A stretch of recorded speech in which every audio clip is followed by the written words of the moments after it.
प्रणाम। हर हर महादेव। तो देखी कैसन बनी रह लोग, हम स्वस्थ बनी मस्त बनी, आशा करतनी कि लोग स्वस्थ हो कम मस्त हो कम। तो बहुत सुंदर एगो सावन के महीना में हम गीत लेके आई बनी। तो गौरा जी कैसे कहत तरी कि पूरा सावन बीत गई लेकिन भोला जी अबे ना कलन, तो देवघर में मौज करत रहन, कैसे आज हंस।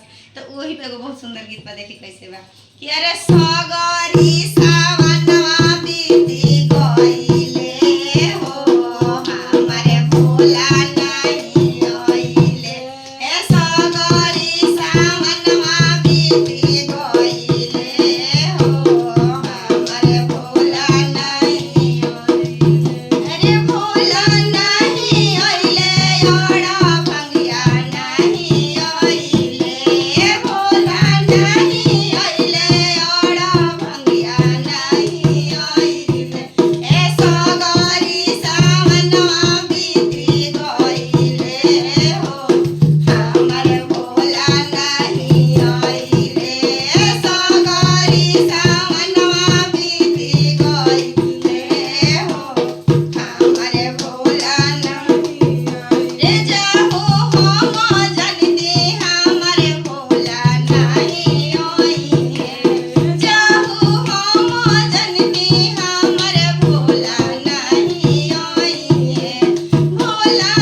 शेयर जरूर करम। बाय।